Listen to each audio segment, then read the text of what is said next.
Buenas tardes a todas las personas que nos acompañáis. Es un placer estar esta tarde y como cierre de la conferencia con la que hemos estado estos 2 días, la conferencia Social Media Communication and Watching in Latin American Beyond. Es una contar con la participación de Rosana Reguillo Cruz. Y antes de presentar a Rosana, quisiera decir que esta sesión está organizada con el Latin American and Caribbean Ethnographic Seminar.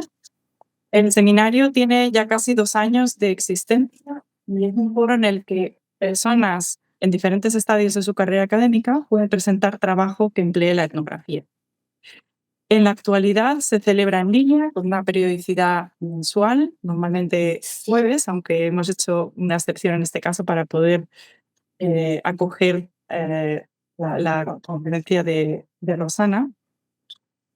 Y os invitamos, de hecho, a que asistáis a otras sesiones. El seminario está organizado con varias instituciones que incluyen el Institute of Languages, Cultures and Societies del School of Advanced University of London. Incluye también el Center for Research on Latin America and the Caribbean de Queen Mary University of London, el Center for Citizenship, Civil Society and the Rule of Law de la Universidad de Aberdeen y el Departamento de Antropología del Consejo Superior de Investigaciones Científicas de España.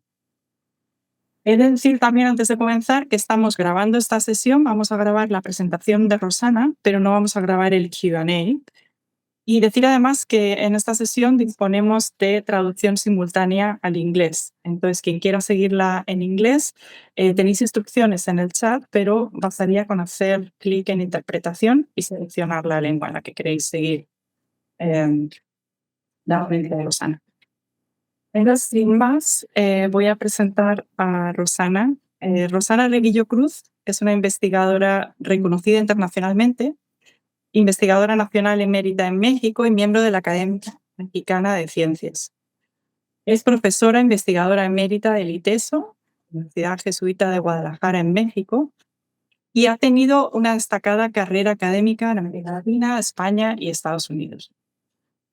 Con una formación en Ciencias de la Comunicación y un doctorado en Ciencias Sociales con especialidad en Antropología, Rosana ha impartido clases en instituciones como la Universidad de Stanford, la Universidad Autónoma de Barcelona y NYU.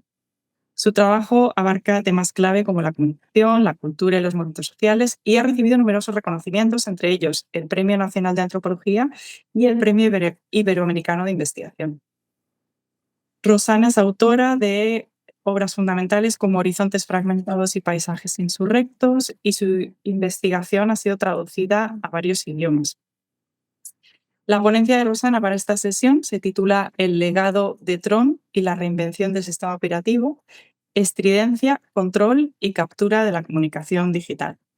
Rosana va a hablar, creo que más o menos entre 40 o 50 minutos, y después tomaremos algunas preguntas y conversaremos con ella.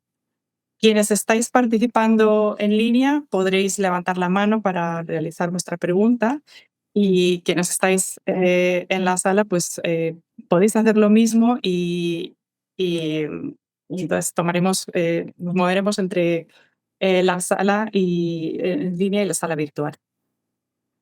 Por mi parte, esto es todo. Si quieres, cuando quieras comenzar, Rosana, adelante. ¿Cómo no? Bueno, desde México, desde un pequeño pueblo que se llama Tlachichilco del Carmen, que es dificilísimo hasta para mí pronunciarlo, los saludo, les saludo y quedo realmente agradecida y honrada por la posibilidad de compartir con ustedes estas ideas que son muy apremiantes en un momento de donde no nos sobra el optimismo colectivo, de muchos problemas muy serios, y también me disculpo por necesitar interpretación, pero como dice mi gran amiga analista cultural y lingüista Mary Louise Pratt, ella dice que yo pienso más rápido en español que en inglés y a mí no me gusta leer, entonces no me siento muy cómoda no improvisando porque preparé la charla, sino ideas que me vienen en el transcurso de la conversación. De manera muy rápida, antes de entrar en tema, yo quisiera decirles que mi entrada, mi irrupción al mundo de lo digital, de la comunicación digital, Se produjo en el 2009 con mi entrada a la blogosfera, con el llamado blog de la epidemia que me pidieron en la universidad, donde cada día durante la epidemia de H1N1 que nos iba a matar a todos los mexicanos, me pidieron escribir una entrada diaria y ahí pude constatar por primera vez lo que era la inmediatez en la retroalimentación. Después de eso, en el 2011 estuve en Guayú haciendo una estancia y me tocó Occupy Wall Street, el movimiento de Oz, y fue muy interesante porque yo tenía el movimiento a 20 cuadras del departamento que tuve durante 7 meses, entonces pude ir diario a Zuccotti Park y yo veía a estos jóvenes que parecían minotauros, ¿no? Conectados a las computadoras, haciendo streaming, que hoy suena muy fácil, pero que en el 2011 no era tan sencillo. Y yo dije: "No tengo categoría para entender esto". A mí siempre me han importado, las y los jóvenes, las culturas juveniles, y me empecé a meter cada vez más en los activismos digitales entre el 2011, el 2013, 2014, y luego vino la enorme tragedia de Ayotzinapa, este acontecimiento brutal de la desaparición de 43 estudiantes que todavía sigue sin resolverse. Y en el 2015 fui víctima de ataques furibundos a través de las redes sociales, principalmente Twitter. En aquel entonces Twitter, Facebook, mi Gmail también se inundó de mensajes amenazantes y la autoridad me ingresaron en el mecanismo de protección a periodistas y defensores de derechos humanos, pero la autoridad no hizo nada porque no entendían. Entonces yo me dije a mí misma, si ellos no entienden, yo sí voy a entender de qué está hecho eso. Y ese es un poco el antecedente de la apertura de un laboratorio que ya no dirijo más, que yo fundé y que dirigí por 7 años, que se llama Signalab en la Universidad ITES, donde lo que a mí me importaba era entender justamente, a manera de un sismógrafo, ¿no? Cómo se iban, configurando, transformando, rearticulando las formas de comunicación, tanto política como social y cultural. Y eso, digamos, me abrió muchísimas puertas para el entendimiento.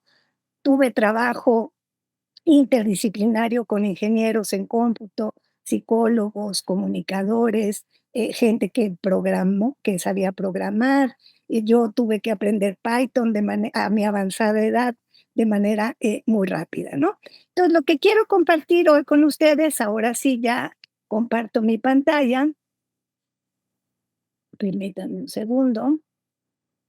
Ok, se ve completa, ¿cierto? Bueno, entonces lo que quiero compartir con ustedes es un poco lo que he venido analizando en los últimos años a propósito de las transformaciones y sobre todo lo que me importa mucho en este momento, la captura de la comunicación digital que parecía imposible durante el ciclo de lo que se llama el ciclo de las plazas, o yo llamo el ciclo de las plazas, que empieza con Tahir 2010 y termina con Nuit Debout en Francia en el 2016.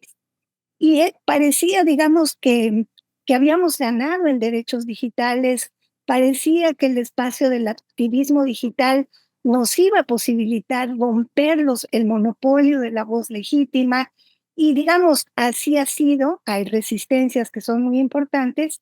Sin embargo, me parece que, lo que ha venido sucediendo desde el 2018, pues, nos hace, estar muy preocupadas y preocupados.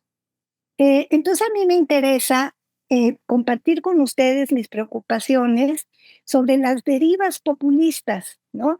No tanto, no solamente en su signo de derecha y extrema derecha, sino estos populismos travestidos de buena onda, diríamos en México. No sé cómo les va a las traductoras con este término, este, que se han venido instalando en distintas partes del planeta. Yo escogí, viendo ahora que entré temprano a conectarme, viendo que hay gente muy joven después me quedé pensando hace un rato si la película o la metáfora que escogí fue afortunada o no, porque indudablemente la primera película de 1982 y luego la saga del 2010, Tron y El legado de Tron, pues son películas viejas, pero que como metáfora me parecen lo más potente porque justamente se trata de 2 universos narrativos, en una línea de continuidad, ¿no? A la manera de Walter Benjamin, que anticiparon un universo digital distópico, y eso me importa mucho pensar la distopía que esto está, implicando, y porque de alguna manera también preveían estos universos narrativos la aceleración digital, tecnodigital, y lo que hoy entendemos como una fuerte disputa algorítmica, ¿no? Yo tengo algunas diferencias con algunos de mis colegas porque les digo que tengo el temor de que se esté instalando una especie de determinismo blando, en el sentido que se piensa que el algoritmo peca, ¿no? Cuando detrás del algoritmo hay actores políticos interesados en moverlo de determinada manera. Pero esa es, digamos, como la metáfora de la que me quiero servir, ¿no? Entonces, venimos de una pandemia que dizque iba a cambiarlo todo.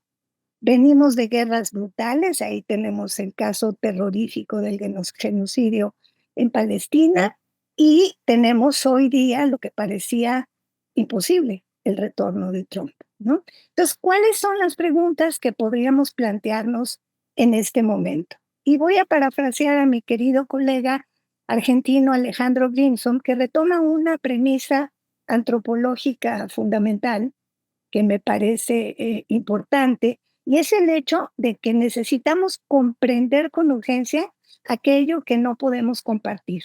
Y me parece justamente que esta conferencia, este seminario, parte justamente de esta necesidad de comprender aquello que no compartimos, ¿no? Entonces, en este libro de reciente aparición, a finales de este año que va a terminar, aparece Desquiciados, yo se los recomiendo amplísimamente, está publicado por Siglo XXI, es una compilación de las mejores mentes argentinas que están pensando justamente la llegada de Milei a Argentina.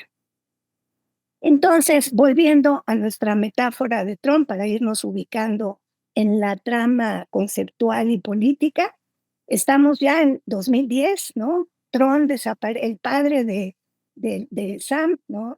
Desaparece dentro de la, perdón, dentro de la red, y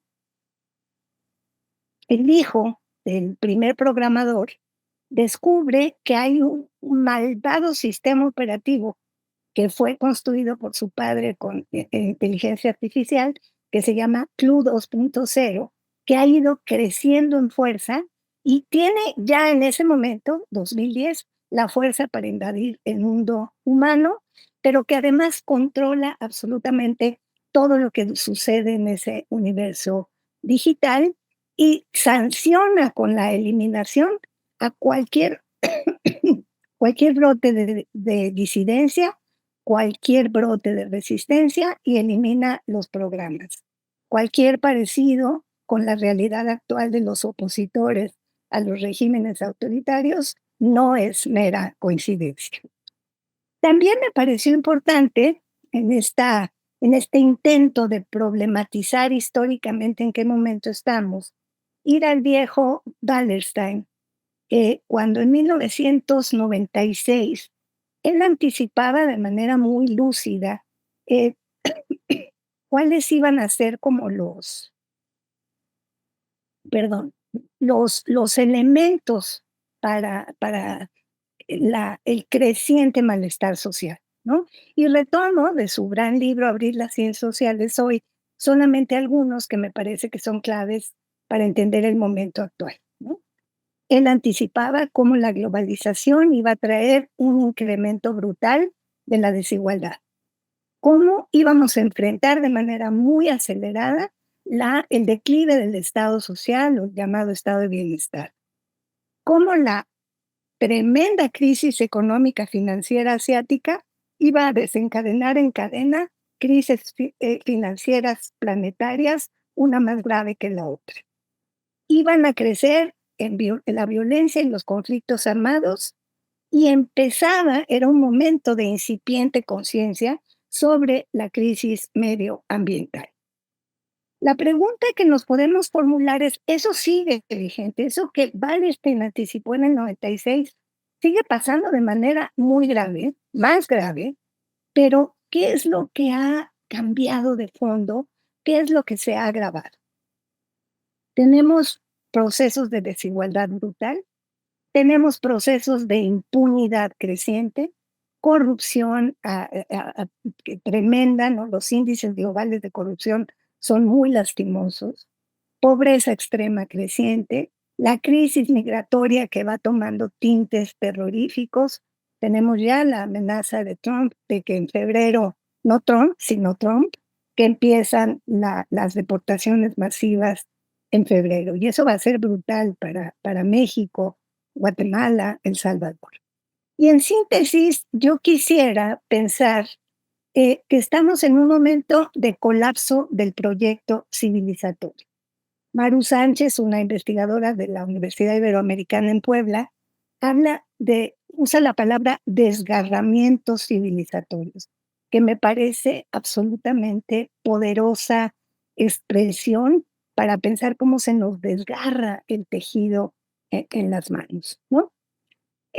Y aquí acudo, para entrar en materia, acudo a un análisis de Eduardo Rinesi sobre Shakespeare, ¿no? En concreto, sobre una frase que Shakespeare le hace decir a Hamlet y que es "The time is out of Rome", que Eduardo Rinesi va analizando en el libro con otros de sus colegas y le importa mucho la traducción al castellano, al español de la frase y dice: "El tiempo está fuera de quicio, el tiempo está desquiciado", de ahí el título del libro de Grimson, que coordina Grimson, "El tiempo ha sido desordenado". Y la traducción que para mí es más poderosa es: "El tiempo, el presente, ha sido deshonrado". Estamos viviendo presentes bajo asedio, bajo un proceso de deshonra brutal, ¿no? Donde ya les decía yo al principio, pensábamos que nunca más, ¿no? Como dirían los argentinos, que no íbamos a presenciar las cosas que estamos presenciando hoy día, ¿no?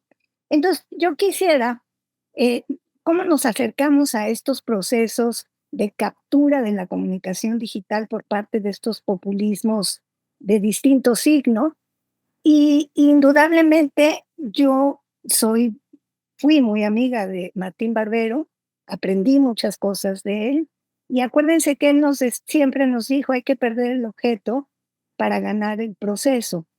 Pero yo hoy me pregunto es, ¿para ganar cuál proceso? O sea, ¿frente a qué procesos estamos, no? Entonces, estamos en un momento de manipulación de la información, de crecimiento de lo que a mí no me gusta llamar posverdad, porque me parece que achata el problema, de un ataque y descalificación de opositores, ¿no? De prensa, de feministas, ¿no? En lo que en Argentina hoy llaman la batalla cultural contra la ideología de género, etcétera, ¿no? Y la pregunta que a mí me ha movido en los últimos años, par de años, un poco más, es si la estrategia inorgánica de captura de la comunicación digital es patrimonio de la derecha y de la extrema derecha. Y mi respuesta es no, mi respuesta es no, ¿sí? O sea, tenemos populismos o derivas populistas de muy distinto cuño.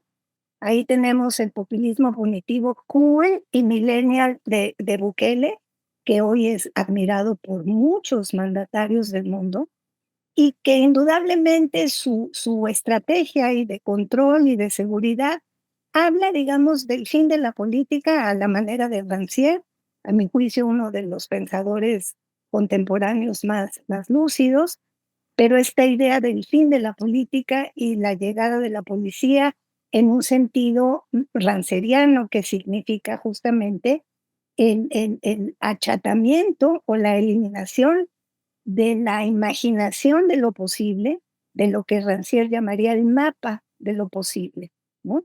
Entonces, estamos en un presente colapsado. Esto me pareció interesante. Este es un trabajo que se hizo en el laboratorio en Signa.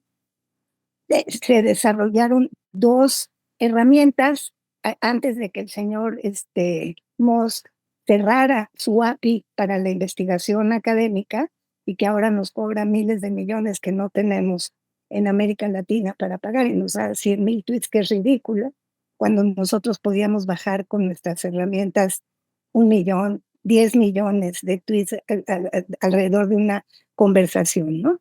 Pero me ha parecido muy interesante, esa herramienta histórica que podía ir hasta los inicios de Twitter. Le pusimos DeLorean por el carro de Volver al Futuro, porque podía ir hacia atrás y hacia adelante. Y me pareció importante mostrarles que ya en 2009, ¿sí? Bukele tenía clara cuál era su agenda, ¿no?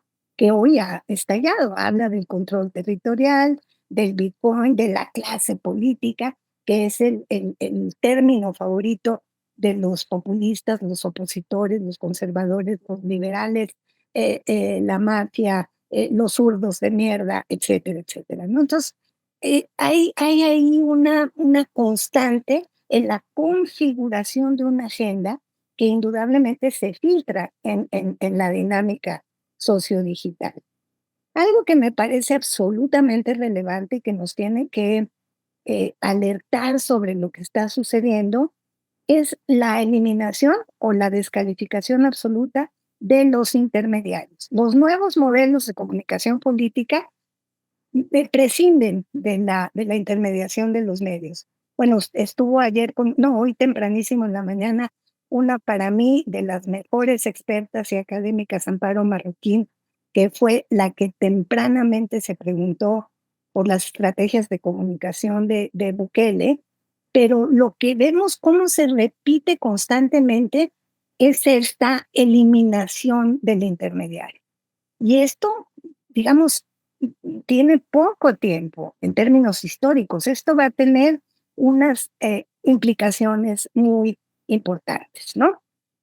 Luego veníamos, aquí tenemos un problema, digamos, de vocabulario, porque indudablemente el populismo mexicano que se pretende de izquierda, pues no es de izquierda, ¿no? Porque, digamos, ha ido sobre los derechos más básicos y porque varias de sus enemigas fundamentales no solamente ha sido la prensa, sino las mujeres, no solamente las feministas, pero principalmente las feministas. Y aquí arranco propiamente en el caso mexicano.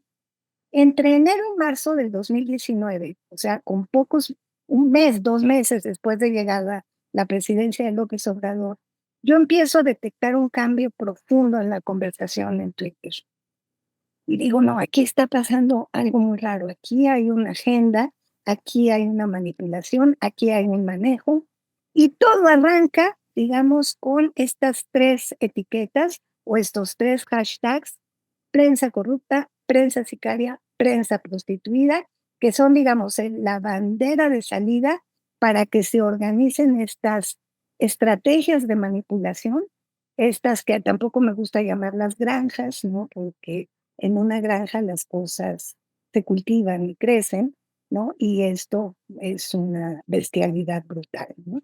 Entonces tenemos una estrategia totalmente inorgánica para impulsar ciertas agendas, pero me voy a detener más adelante, ¿no? ¿Qué se busca con estas estrategias del control, de la captura de la comunicación digital? Que no da aire, o sea, no permite la disidencia, ¿no? Y es justamente el hecho del control de la narrativa.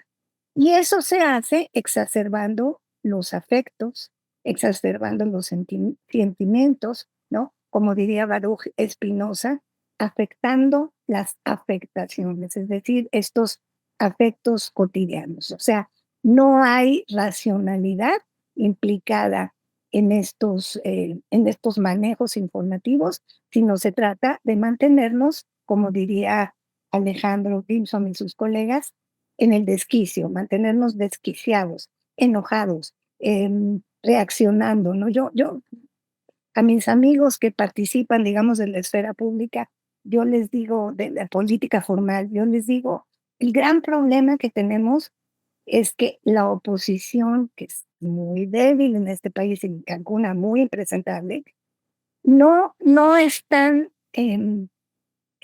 actuando desde lo que sería la acción, sino desde la reacción, ¿no? Y creo que este es uno de los grandes triunfos de estos populismos de distintos signos, ¿no? Milei en Argentina, Bukele en El Salvador, Maduro en Venezuela, la 4T en México. Es decir, mantener este nivel, digamos, de que solamente sea posible reaccionar. Y esto es muy fuerte, ¿no? Entonces viene, digamos, lo que estamos experimentando como un ecosistema sumamente complejo y una desmesura expresiva por parte, digamos, de los oficialismos de estos distintos países y lo que voy a llamar, siguiendo a Latour, los ensamblajes, ¿no? El continuo entre la vida offline y la vida online. Y aquí es muy importante entender que estas estrategias de manipulación arrancan con el discurso de los gobernantes, pero luego se expanden y corren a las redes sociodigitales, ¿no? Principalmente hoy X, Facebook, TikTok, etcétera, etcétera, y hasta que, digamos, se configura un ecosistema narrativo en el que no hay manera de contrarrestarlo con datos, ¿no? Como decía el presidente López Obrador en México, él tenía siempre otros datos y frente a eso no había, digamos, estrategia posible, ¿no? Entonces, esto es muy importante y quisiera remarcarlo porque yo creo que sigue sucediendo a nivel, digamos, del sentido común, del imaginario colectivo, la idea de que la vida en línea es distinta de la vida física. Y no, en el caso de México hemos visto clarísimamente en casos muy dramáticos de periodistas que han sido asesinados después de recibir un ataque, primero oficialista y luego de toda esta concatenación de voces, como diría el laboratorio Signal Lab.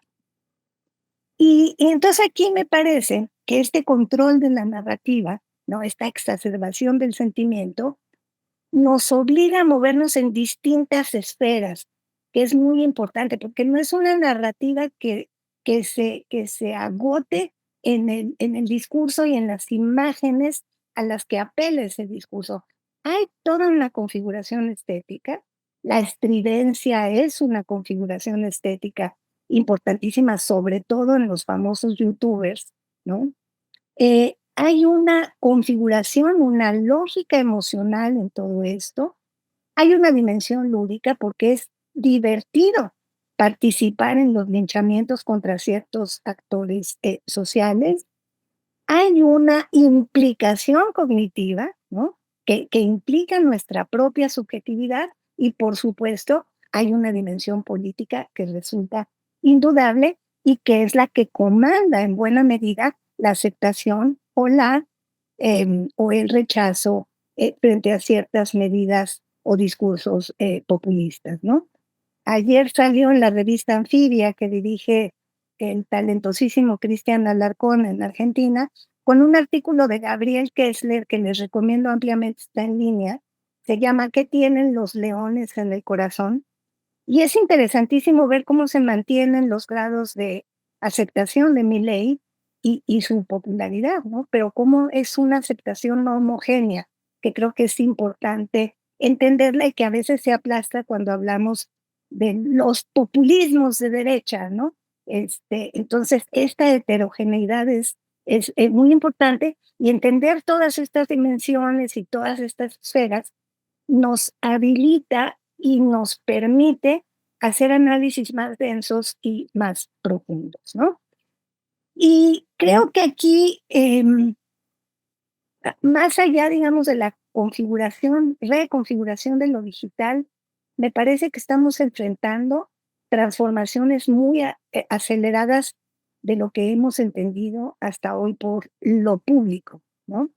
Y cómo esta reconfiguración de lo público utiliza nociones como nosotros, el pueblo, la gente que está con nosotros, en fin, no lo son cosas que ustedes han estudiado hasta el cansancio, pero cómo esto tiene implicaciones profundas en los márgenes de lo permitido, ¿sí? Eso es lo que a mí más me preocupa. Es decir, em, ¿cómo hoy es posible que desde el oficialismo argentino se hable de zurdos de mierda y que no pase nada? O que se diga putas feminazis, ¿no? En el caso de México, y que no pase nada. Entonces, ¿cómo esta reconfiguración de lo público va expandiendo la frontera de lo permitido? Normalizando la violencia, normalizando el odio, normalizando el control narrativo. El caso de Aristegui, que a lo mejor mucho para ustedes es familiar, ha sido una de las periodistas más, pues más destacadas, más bravas, ¿no? En este país, ha hecho un trabajo extraordinario y se convirtió, digamos, en el némesis del observador. Cuando hicimos una investigación conjunta en el laboratorio junto con ella y la organización Artículo 19, Aristegui recibió 280,000 tweets únicos de ataque. 280,000. Imagínense el dinero que ha implicado ahí, la importancia de contrarrestar esa agenda. O sea, es brutal lo que está sucediendo ahí, ¿no? Y luego viene algo que quiero nombrar con ustedes, la ecolalia digital. Como todos ustedes saben, la ecolalia es la repetición involuntaria de ciertas frases o de ciertas ideas, ¿no? Pero estamos frente a una ecolalia que por un lado es involuntaria, pero por el otro lado es provocada, porque hay toda una estrategia que nosotros en Signal Lab en el 2019 fuimos analizando con muchísimo cuidado, haciendo análisis profundos multicapa de datasets distintos con hashtag distintos, y encontramos cómo se generaba una narrativa oficialista en el caso de México y terminaba la famosa mañanera o la conferencia matutina del presidente, que hoy replica la actual presidenta del país, donde era, digamos, aparecían en la escena digital lo que nosotros en ese momento bautizamos o nombramos como maestros de ceremonia, Master of Ceremony, que tomamos del rap, ¿no? Que son estos jóvenes, estos sujetos músicos que salen a la escena, el maestro de ceremonias capta el ritmo, el flow, la onda, cómo se dice, y ¡zas!, ¿no? Siembra la narrativa, pegada siempre al discurso oficialista, ¿no? AMLO, estamos contigo. AMLO, el mejor presidente de la historia. La ministra Piña, la que es actualmente la presidenta de la Supremo Tribunal de Justicia de México, que ya se van, ¿no? Entonces, Norma Piña es una corrupta, ¿no? Entonces, el maestro de ceremonias, lo que son cuentas con muchos seguidores y pocas entradas, con muy pocos tweets logran sembrar esas ideas. Pero luego viene la estrategia de los automatismos, ¿no? Yo ya detesto usar la palabra bot porque la gente se confunde muchísimo de lo que serían las cuentas marioneta, el manejo de varias cuentas por parte de un sujeto, con lo que es una línea de código, ¿no? Pero pensemos en términos generales en cómo se producen los automatismos hasta que la idea de el mejor presidente del mundo quede, digamos, suficientemente colocada para que sea retomada por los medios de comunicación convencionales. Todo eso se produce entre las 9 y la 1 de la tarde en México. A la 1 empiezan los noticieros nacionales, es decir, a esa hora ya la idea está sembrada, la idea está reforzada, la idea está en el aire Y viene entonces esta exacerbación emocional y viene algo que a mí me preocupa mucho, que es lo que llamamos fans, ¿no? Que es gente común y corriente que probablemente no tiene una agenda política más que simpatías, ¿no? Pero que se sube al ring de la pelea feliz de la vida y usan su dedo para dar RT con singular alegría y se suma a la ola de insultos, ¿no? Entonces, lo que se logra en estos ejes de esta narrativa es que esa idea sembrada sea apropiada por gente de carne y hueso, ¿sí? Ese es el éxito de la estrategia, ¿no? Entonces, yo creo que es importante que como investigadoras, investigadores, estemos, digamos, conscientes de que no solo estamos frente a un capitalismo de datos brutal, sino que tenemos que articular elementos de densidad analítica que nos permitan, digamos, ver de qué manera el colapso de las instituciones, que además son muchas de ellas inoperantes, envejecidas, ¿no? ¿Qué es lo que está implicando en términos de la captura de la comunicación digital? La polarización creciente, que lo vemos cada vez de manera más grave, que tiene un correlato que también me preocupa muchísimo a mí, que tiene que ver con el atrincheramiento identitario, del que parecía que habíamos salido, ¿no? Entonces hay una especie de identitarismo, ¿no? De ese nosotros exacerbado, ¿no? Que el trabajo, por ejemplo, que está haciendo Melina Vázquez en Argentina con los jóvenes por mi ley, ¿no? Los repartidores, ¿no? Estos jóvenes precarizados de las plataformas de reparto de comida, ¿no? Los jóvenes Rappi con Milei, es brutal, ¿no? Es brutal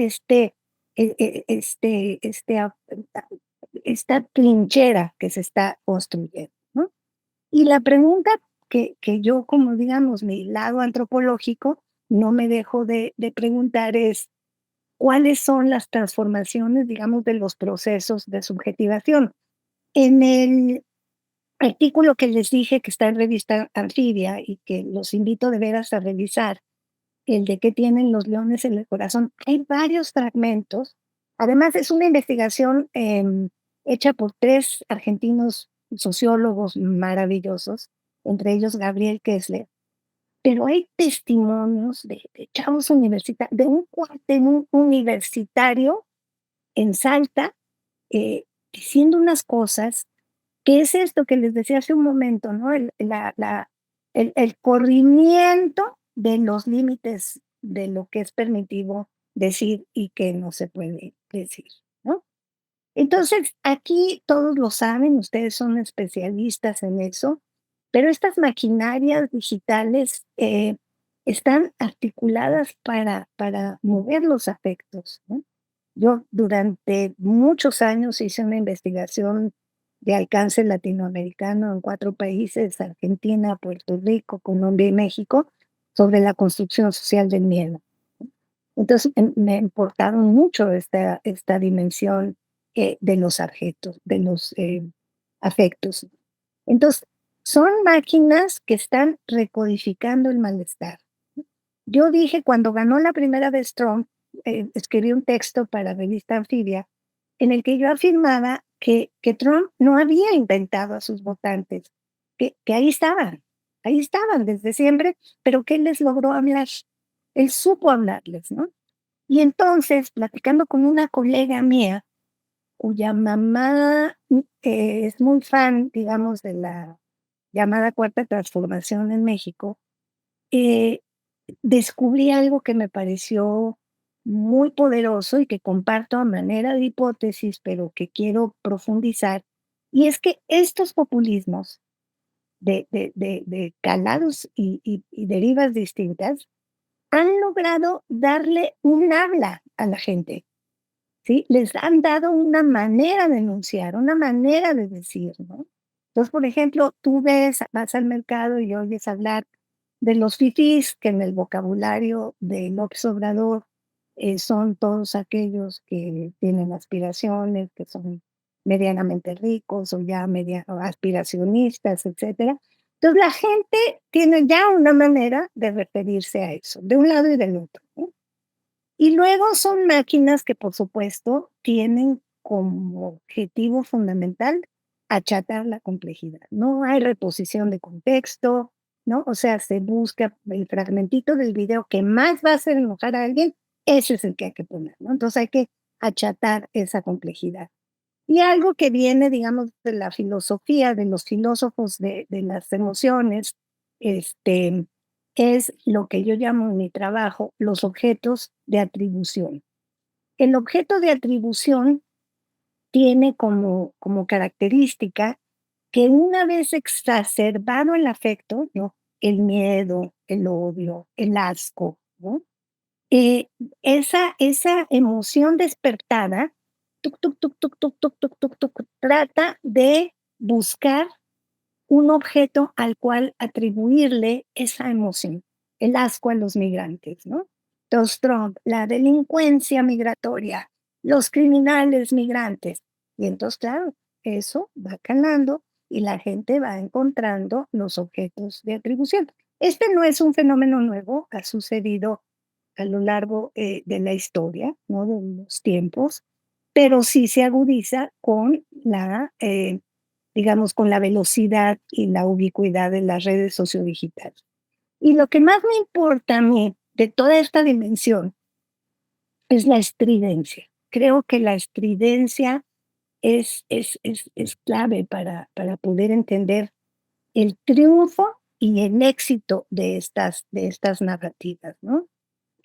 Yo escribía en la mañana temprano cuando repasé lo que quería compartir con ustedes, nada más que apagué el celular porque no me estuvieran molestando, así que lo voy a repetir un poco de memoria, pero era al leer este artículo sobre los leones de Kessler y compañía, yo veía que estábamos frente a una narrativa, no creo que tenga traducción, no creo que sea correcto decirlo así, pero es el exitosismo, o sea, el éxito como un marcador fundamental de toda esta narrativa de control, ¿no? Todos los problemas se anulan y lo que cuenta es el éxito en determinadas acciones, ¿no? Entonces, yo hace mucho tiempo acuñé esta noción de espacio público expandido para nombrar justo, perdón, para nombrar justamente la articulación calle, medios, redes, ¿no? En una expansión de los sistemas de comunicación que hoy, digamos, se caracterizan por su velocidad, su intensidad y por promover, por supuesto, la polarización, ¿no? Entonces, creo que no hemos logrado, digamos, que la información se convierta en una especie de antídoto, ¿no? Que logre mitigar el agobio. Algo que que yo le he aprendido a Amparo, Marroquín cuando ella dice la oposición a Bukele, lo que hace todo el tiempo es quejarse y siempre hablar de los malestares, ¿no? Mientras que Bukele habla de los paraísos. Entonces, en buena medida, no hemos logrado encontrar, ni el lenguaje, ni las estéticas, ni los modos, digamos, de contrarrestar todas estas dinámicas, ¿no? Y algo que por mi trabajo en relación a las violencias me importa mucho, son lo que Deleuze y Guattari denominaron máquinas de guerra, y que yo en mi trabajo, en mi último libro, el más reciente, que se llama Necromáquina, cuando morir no es suficiente, lo que me importa, y yo llamo contramáquina a esa posibilidad, ¿no? La maquinaria de guerra es aquella que toma, lo que está sucediendo, ¿no? Dentro del espacio propio de los poderes dominantes y propietarios, y se enfrenta a esos poderes en sus mismos territorios, ¿no? Para que me entiendan un poco la idea, las madres buscadoras en México que salen con picos y palas a cavar la tierra de este país, que es una fosa común terrorífica, y entonces en el territorio del propio Estado configuran, digamos, una contramáquina. Y creo que esto va a ser cada vez más importante, ¿no?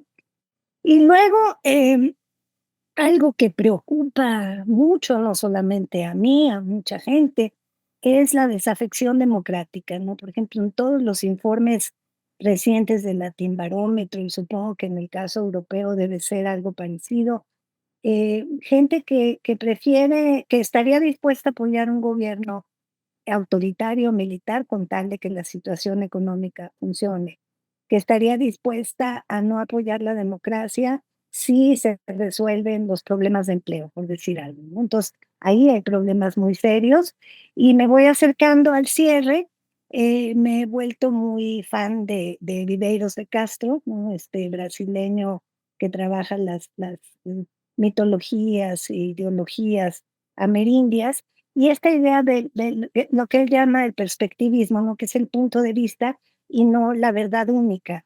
Entonces, si uno lo aplica al análisis de redes sociodigitales, este perspectivismo es bien interesante porque nos permite entender las arrobas como sujetos con perspectivas, aunque sea estrategias manipuladas, ¿no? Y esto nos habilita para análisis mucho más densos e interesantes. Entonces, creo que lo que es importante en términos de la dinámica social, cultural, digital, es la eficacia teórica. Tenemos que ser cada vez más eficaces, tenemos que tener teorías, ¿no? De alcance medio, no las grandes teorías ni las pequeñas teorías, teorías de alcance medio que nos permitan aprehender estas realidades y sobre todo nombrarlas, comprenderlas, hacerlas comprensibles para la gente, ¿no? Y diría Michel Serres que hay que pensar por todas partes, yo digo que hay que sentir por todas partes, y también me parece relevante incorporar como investigadoras, investigadores, la idea del deseo como un gran motor de la participación de la gente en estas capturas. ¿Por qué la gente se deja capturar en estas dinámicas? Hay un deseo ahí de fondo, esa dimensión de lo subjetivo, que no se agota en el análisis de 35,000 tweets o en el análisis de 25 o 100,000 videos de TikTok. Ahí hay una dimensión humana, profundamente humana, que tiene que ver con el deseo, ¿no? Y sobre todo la búsqueda del análisis que en Signa llamamos que se llamó multicapa, que es la idea, siguiendo al 15M español, es la idea de no solamente quedarte en el análisis del dato, sino incorporar la dimensión del análisis lingüístico, semántico, subjetivo, político, etcétera, ¿no? Para que esa realidad se vuelva mucho, más densa. Este es el pintarrón en Signalab el día que, decidí que ya no, que 7 años eran demasiado y que tenía que dejar volar a los más jóvenes, donde íbamos, digamos, como apuntando y configurando nuestras maneras de aproximarnos a estas reconfiguraciones socio, digitales. Y bueno, se vienen tiempos muy difíciles, sumamente complejos, que nos van a obligar a pensar en medio de la tormenta, a trabajar en condiciones muy adversas, y además con el enemigo adentro de la casa, ¿no? Que este señor que nos cerró toda acción, toda, nos dejó ciegos, ¿no? A las y los académicos. Y yo lo dejaría de este tamaño, dejo de compartir, les agradezco muchísimo su atención y casi me ajusté al guión.